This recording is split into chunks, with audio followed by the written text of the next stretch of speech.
Yes, ये question आपके chapter 13 का है और ये 13.2 से पहले का दे रखा है। तो ये क्वेश्चन 13, अब ये क्वेश्चन मैं जो करवा रहा हूँ ये 6 नंबर के तौर पर इम्पोर्टेंट क्वेश्चन है। तो 6 नंबर के हिसाब से ये क्वेश्चन करा रहे हैं, जिसमें कुछ थ्योरम भी आ रहे हैं और कुछ एक आध क्वेश्चन रह गए हैं, वो भी हम ले रहे हैं। तो इस क्वेश्चन में दे रखा है कि एक रेखाखंड है ए बी, जो आपके नीचे चित्र से समझे इसका है। एक रेखाखंड है ए बी और इस रेखाखंड के अंदर हमें दे रखा है ए बी का मध्य बिंदु एम दे रखा है। चित्र के अंदर देखो, ये रहा, ये आपका मध्य बिंदु एम दे रखा है। ए बी का मध्य बिंदु एम हो गया, यानी कि ए एम और बी एम दोनों आधे आधे हो गए। ठीक है, हम ए बी का मान मान लेते हैं। माना कि ए बी बराबर है ए, तो ए एम का मान क्या हो जाएगा, ए एम और बी एम दोनों का मान हो जाएगा ए का आधा। ठीक है, और ए एम तो एम से आर तक की दूरी वो भी क्या हो जाएगी, वो भी आधी होगी। तो एम आर ये भी क्या हो जाएगा, ए का जस्ट आधा होगा। ठीक है, तो ये 3 दूरियां आ गई। इसको पहले आप कोई नंबर है तो नंबर दे दो। अब इसके अंदर ओ बिंदु को केंद्र मानकर आर त्रिज्या का एक वृत्त खींच रखा है, यानी कि ओ आर का मान आपके पास दे रखा है आर। ये भी क्वेश्चन में गिवन है। ठीक है, अब इसके बाद आपके पास और कोई मान नहीं दे रखे हैं। इसके अंदर 3 व्यास दे रखे हैं, ए एम, बी एम और ए बी को व्यास मानकर ए बी की ओर अर्धवृत्त इस प्रकार खींचे जाते हैं। यानी कि ए एम को अगर व्यास माने, ए एम को व्यास माने तो उसका केंद्र बिंदु सी आ रहा, तो ए सी का मान क्या हो जाएगा, ए एम का आधा हो जाएगा। यानी कि ए सी का मान होगा, ए सी का मान ले लो और सी एम का मान ले लो, और एम डी का मान ले लो या बी डी का मान ले लो। ये सारे मान किसके आधे होंगे, ये इनके आधे होंगे। ए बाई 2 क्या और आधा करेंगे तो ये ए बाई 4 आ जाएगा। तो इसका आधा करेंगे तो ये ए बाई 4 बन जाएगा। कैसे बन रहा है ये देखो, ये पूरी यहाँ से यहाँ तक पूरी ए है। अब ये यहाँ से यहाँ तक ए हुई, तो ये यहाँ से यहाँ तक सॉरी ए बाई 2 हुई, तो आधा का और आधा क्या हो जाएगा, ए बाई 4 ही होगी कि नहीं होगी। ये A by 4, A by 4, A by 4, A by 4 जोड़ेंगे तो पूरी ए बन जाएगी। तो इस तरह से ए सी, सी एम, एम डी और बी डी का मान भी आपके पास क्या आ गया, ए बाई 4 आ चुका है। ठीक है, अब इसके अंदर हम त्रिभुज की बात करें, जिसके अंदर सी से ओ तक की दूरी हमारे पास नहीं दे रखी है, और एम से ओ तक की दूरी, तो एम ओ दूरी निकाल लेते पहले तो एम ओ दूरी हो जाएगी आपके पास। एम ओ दूरी पूरी हो रही है, एम आर में से हम क्या घटा दें, ओ आर घटा दें, तो हमारे क्या आ जाएगी, एम ओ दूरी आ जाएगी। और आपको यही त्रिभुज लेना, समकोण त्रिभुज, और इसी के आधार पर हम जो सिद्ध करना है वो हम सिद्ध करेंगे। तो एम आर का मान दे रखा है, एम से आर तक का मान है पूरा ए।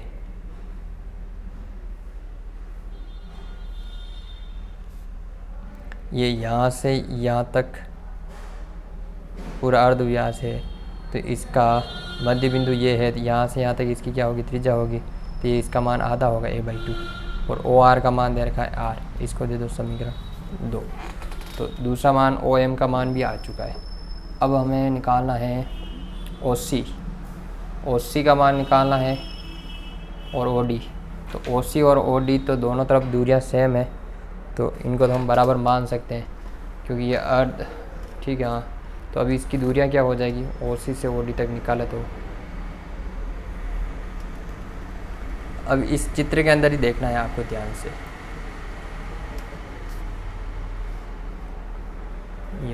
ये देखो, C P plus P O, ये करे तो कौन सी दूरी आ रही है, सी ओ आ रही है। इधर भी ओ डी निकालना, तो ओ डी में भी हम क्या करें, D Q plus O Q करें। आपको पता है सी पी का मान हम ऊपर निकाल चुके हैं। सी पी का मान क्या होगा, सी पी भी इसकी त्रिज्या है इस वाले वृत्त की, जिसका केंद्र सी है, और ये यहाँ से यहाँ तक का मान है ए बाई 4, तो इसका भी मान यहाँ से यहाँ तक कितना हो जाएगा, ए बाई 4 ही होगा। तो आप यहाँ पर लिखो ए बाई 4, और पी ओ का मान, ये यहाँ से यहाँ तक त्रिज्या इसकी आर है, तो इसकी भी यहाँ से यहाँ तक त्रिज्या कितनी होगी, आर ही होगी। ये हो जाएगा ए बाई 4 प्लस आर, तो इसका भी ये हो जाएगा ए बाई 4 प्लस आर। तो आपके पास सी ओ का भी मान है, सी एम का भी मान है। ठीक है, तो बस इसको एक त्रिभुज में रखो। तो अब हम ये त्रिभुज ले लेते हैं, त्रिभुज कौन सा भी एक ले लो, सी एम और वाला त्रिभुज ले लेते हैं। ये बिंदु सी, ये बिंदु एम, ये बिंदु ओ, यहाँ से यहाँ तक की दूरी ये हो जाएगी, जिसको हम एम ओ बोल रहे हैं। एम ओ की दूरी हम ऊपर निकाल चुके हैं, ये है समीकरण 2। ये आ रही a/2 माइनस आर, ठीक है। और सी एम की दूरी हमारे पास आ रही a/4, और सी ओ की दूरी अभी हमने निकाली, ये आई a/4 प्लस आर। बस दूरियाँ आ चुकी है सारी हमारे पास। इसके अंदर आपको पाइथागोरस प्रमेय लगानी है और आराम से हल हो जाएगा। तो इसमें आप प्रमेय लगा दो पाइथागोरस प्रमेय से। तो पाइथागोरस प्रमेय से क्या हो जाएगा, कर्ण स्क्वायर, कर्ण कौन है, सी ओ, बराबर आधार स्क्वायर प्लस लंब स्क्वायर। सी ओ का मान कितना दे रखा है, a/4 प्लस आर, इसका होल स्क्वायर। सी एम का मान है a/4 आधार का मान, और एम ओ का मान यानी कि लंब का मान दे रखा है a/2 माइनस आर, इसका होल स्क्वायर। अब इसको हल करते ही आपके जो सिद्ध करना है वो आ जाएगा। अब आपको होल स्क्वायर का सूत्र लगाने हैं। तो होल स्क्वायर का सूत्र लिख देता हूँ मैं। सूत्र होता है a प्लस माइनस बी का होल स्क्वायर। तो ये हो जाएगा a square plus minus 2ab plus b का स्क्वायर, ठीक है। तो यहाँ पर a का मान है a/4, b का मान है r। इसके अंदर क्या हो जाएगा, a/4 का होल स्क्वायर और प्लस है तो प्लस का 2, a का मान a/4, b का मान r प्लस b का स्क्वायर यानी r का स्क्वायर। इधर हो जाएगा a का स्क्वायर 4, सॉरी a का स्क्वायर और 4 का स्क्वायर हो जाएगा 16, और इसका होल स्क्वायर करें तो a/2 का होल स्क्वायर, सूत्र का माइनस 2ab यानी कि a/2 into r plus r का स्क्वायर, ठीक है। अब इसको जमाते हैं, थोड़ा सिंपल करते हैं। a का स्क्वायर किया तो a की पावर स्क्वायर 4 का 16, और ये 2 के पावर से कट गया 2 बार, ये हो गया ar/2 प्लस आर स्क्वायर। इधर बच रहा है आपका a स्क्वायर बटे में 16 प्लस ये हो जाएगा, ये भी हो जाएगा a स्क्वायर बटे में 2 का स्क्वायर 4, ये 2 से 2 कट जाएगा, ये बचेगा माइनस का ar, और इधर बच रहा है प्लस का आर स्क्वायर। आप क्या करो, इधर से सारे मान हम इधर ले आते पक्षांतर करके, ठीक है। तो आर स्क्वायर से आर स्क्वायर तो दोनों तरफ कट ही जाएगा, a square by 16 ar/2 plus r square, ये इधर लाएँ तो माइनस का a स्क्वायर बाई 16 माइनस का a स्क्वायर बाई 4, और ये माइनस का इधर आके क्या हो जाएगा प्लस का ar, और ये आर स्क्वायर भी इधर का आ जाएगा माइनस का आर स्क्वायर बराबर में 0। तो आर स्क्वायर से आर स्क्वायर कट जाएगा, a की घात ये 16 से 16 कट जाएगा, और अब बचेगा एक तो ये वाला पद, ये वाला पद और एक ये वाला पद, ये 3 पद बच रहे हैं। तो इसमें से ये जो माइनस का a स्क्वायर बाई 4 है, इसको तो उधर पक्षांतर कर दो, इधर बचेगा ar/2 माइनस प्लस का ar, और ये माइनस का उधर जाके क्या हो जाएगा प्लस हो जाएगा। इधर इन दोनों का लघुत्तम कितना आ गया 2, ये ar प्लस 2 का इधर गुणा हुआ था 2ar, इधर आ जाएगा a स्क्वायर बाई 4। हल करें तो ये तो ऊपर हो गया, ये 2 के बारे से कट गया, ये 2 बार, ये हो जाएगा 3ar, इधर हो रहा a स्क्वायर बाई 2। तो अब आप यहाँ से r का मान निकालना है, तो 3a को इधर गुणे से भाग में भेज दो, इधर r बराबर हो जाएगा a स्क्वायर के बटे में आ जाएगा 3a, इधर 2 है तो एक a से एक a कट जाएगा, तो आपके ऊपर वैल्यू बचेगी a और नीचे हो जाएगी 3 दूनी 6, यानी कि r का त्रिज्या हो जाएगी उसके a/6, और a को आपने क्या माना, चूँकि a हमने माना ab को, तो आपका r बराबर आ जाएगा ab का 1/6, इतनी सिद्ध। तो ये क्वेश्चन है बहुत इजी है, आपको दिखने में ज़रूर कठिन लग रहा होगा लेकिन ये क्वेश्चन इजी है, तो ये इजी वे में ये क्वेश्चन सोल्व हो गया है। ठीक है, अब हम इसी के अंदर अगला क्वेश्चन देख लेते हैं जो प्रमेय है और बहुत बार आई हुई भी है। ठीक है, तो उसको भी हम देख लेते हैं। जैसे ये क्वेश्चन है, प्रमेय दे रखी है आपके पास। इस प्रमेय में कह रहा है कि वृत्त के बाहर स्थित किसी भी बिंदु से वृत्त पर खींची गई दो स्पर्शरेखाएं समान होती है। यानी कि वृत्त के बाहर बिंदु, ये बिंदु P स्थित है और P से हम दो स्पर्शरेखा खींचते हैं, क्योंकि बाहर वृत्त के बाहर स्थित बिंदु से कितनी अधिकतम स्पर्शरेखाएं खींची जा सकती है? केवल दो। यानी कि ज़्यादा से ज़्यादा हम दो स्पर्शरेखा खींच सकते हैं। छेदक रेखा हम अनंत खींच सकते हैं। ठीक है, तो छेदक रेखा और स्पर्शरेखा में अंतर होता है। ठीक है, अब ये सिद्ध करना है कि दोनों स्पर्शरेखा यानी कि P से T तक की दूरी और P से T1 और T2 तक की दूरी, दोनों दूरियां क्या होगी? बराबर होगी। तो हम ये सिद्ध करना है, तो इसको हम उपपत्ति के द्वारा हल कर लेते हैं। ठीक है, तो अब इसको हल करें तो इसके अंदर दो त्रिभुज लेने पड़ेंगे। त्रिभुज, एक ऊपर का त्रिभुज ले लो POT1 और एक इधर का त्रिभुज POT2। इसके अंदर देखो, एक तो PO बराबर PO, ये क्या है? उभयनिष्ठ है, दोनों में उभयनिष्ठ है।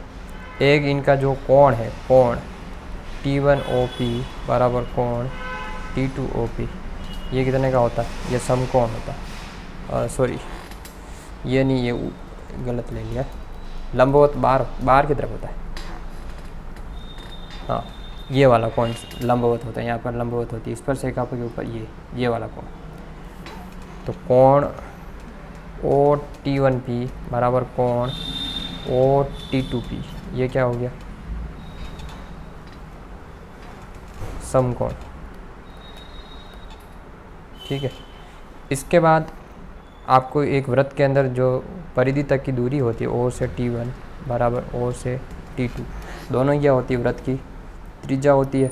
तो त्रिज्या लंबाई में क्या होती है? बराबर होती है। इसके लिए आप क्या लिखोगे? ये त्रिज्या है।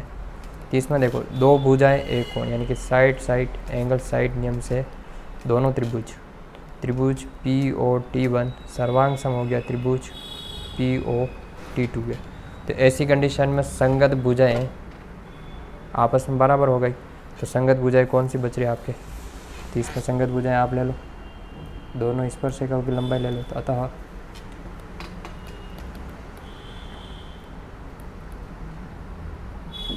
सर्वांग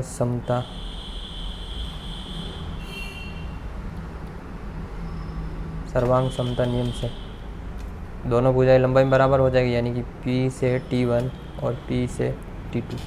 तो ये आपको सिद्ध करना है, तो आपके ये क्वेश्चन सिद्ध हो जाता है। ठीक है, तो अब इसके अंदर हम अगले क्वेश्चन की ओर बढ़े हैं। अगले हम प्रमेय लेते हैं, जो हमारी प्रमेय 11वीं प्रश्नावली से रिलेटेड है, तो उसको हम करते हैं। तो वो प्रमेय देख लेते हैं। ये प्रमेय बोधायन प्रमेय के नाम से जानी जाती है। इस प्रमेय में आपको यूँ पूछेगा, कथन आएगा कि समकोण त्रिभुज में कर्ण पर बना कोण शेष भुजा पर बने वर्गों के कर्ण पर बना कोण शेष भुजाओं पर बने वर्गों के योग के बराबर होता है। ये थोड़ा कथन अजीब जरूर लग रहा है, लेकिन आप इसको थोड़ा लैंग्वेज से समझो। तो कर्ण पर इसके मतलब यानी कि कर्ण स्क्वायर बराबर आधा स्क्वायर प्लस लंब स्क्वायर, आपको ये सिद्ध करना है। इस त्रिभुज के अंदर ये दे रखा है। तो इसके अंदर हम एक छोटी सी रचना करते हैं, क्योंकि बी कोण आपको समकोण दे रखा है, और एक आपको और लेना है। बिंदु बी से हम AC पर लंब डालते हैं, और ये लंब डालते हैं तो लंब क्या होता है?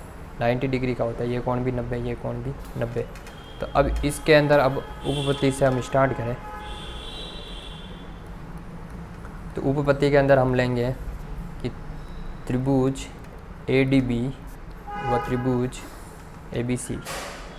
एक तो त्रिभुज पूरा ABC लेना है और एक त्रिभुज हम ADB ले रहे हैं। तो ADB दिखा दे रहा है A, D और B। तो इसके अंदर भुजा AB और इसके अंदर भी भुजा AB, ये क्या हो गया? आपके उभयनिष्ठ हो गई। ठीक है, इसके अलावा तो आप तो यहाँ पर कोण ही ले लो, भुजा को छोड़ दो।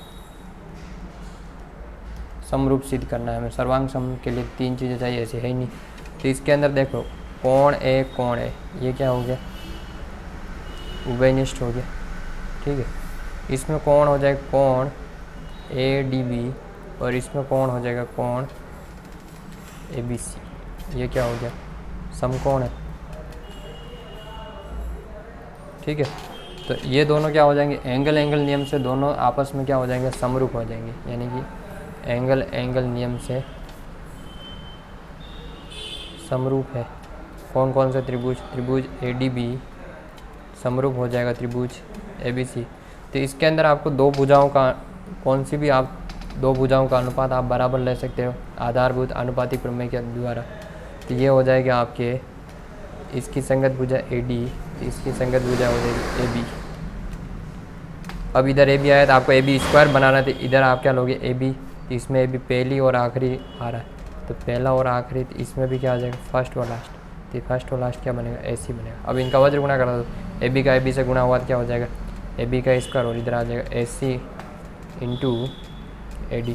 ये आपका आ गया समीकरण 1। ऐसा ही आपको एक त्रिभुज और लेना है, और जिसके अंदर आपको क्या सिद्ध करना है कि कोई भी किसी एक भुजा का हम स्क्वायर लाते थे, ऐसा हमको एक त्रिभुज देख लेते हैं इसके अंदर ही।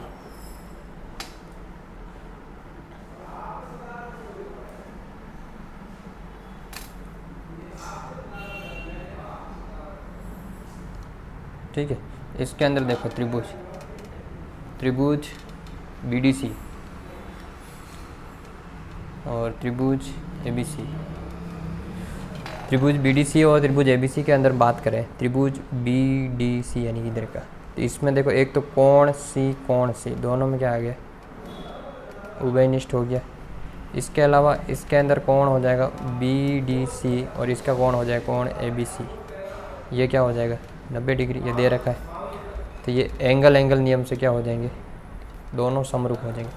त्रिभुज BDC समरूप होगा त्रिभुज ABC के, ठीक है। तो ये एंगल एंगल नियम से दोनों त्रिभुज समरूप हो गए। तो इसके अंदर भी अब हमें क्या करना है, इनकी संगत भुजाएं लेनी।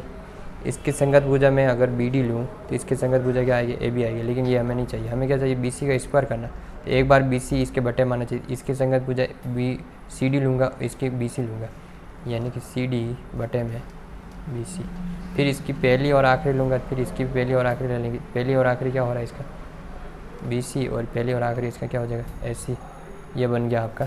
अब इसका वज्र गुणा कर देते हैं हम, तो BC का BC से गुणा हुआ, ये हो जाएगा BC का स्क्वायर, और ये हो गया AC डॉट CD, समीकरण 2।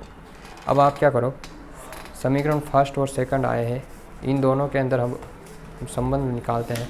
तो संबंध निकालने के लिए हम क्या करते हैं कि दोनों को हम जोड़ देते हैं, ठीक है। तो दोनों को हम जोड़ दें,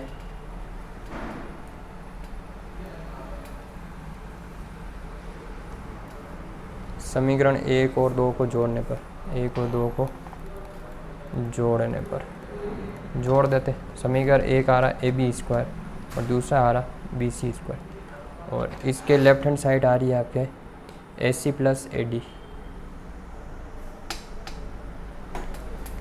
AC इंटू AD, और इसमें आ रही है AC डॉट CD। इस दोनों में देखो आप कॉमन क्या निकल रहा है, AC निकल रहा है, यहाँ पर बच रहा है AD और यहाँ पर बच रहा है CD। अब आप चित्र में देखो, चित्र के अंदर A से D तक की दूरी और C से D तक की दूरी, तो ये दोनों दूरियाँ मिलकर क्या बन रही, दूरी AC बन रही कि नहीं बन रही, तो ये बन जाएगा, चूँकि AD प्लस CD इसका योग होता है आपके AC के बराबर। तो इसकी जगह आप AC लिख दो, तो इधर बन जाएगा आपका AB स्क्वायर BC स्क्वायर, और ये हो जाएगा AC डॉट, इन दोनों की जगह हम रख देंगे AC। तो AC का AC से गुणा होकर क्या बन जाएगा AC स्क्वायर। ये आपके बोधायन प्रमेय सिद्ध होती है, जिसको हम कर्ण स्क्वायर प्लस आधार स्क्वायर बराबर लंब स्क्वायर भी बोलते हैं। तो इस तरह से ये 3 क्वेश्चन थे जो मैं इस वीडियो में दे रहा हूँ। बाकी के 3 क्वेश्चन 3 प्रमेय आपके और रह रही है, तो मैं अगले वीडियो में दे दूँगा। वीडियो लंबे बन रहे इसलिए अगले क्वेश्चन दे दूँगा अगले वीडियो में।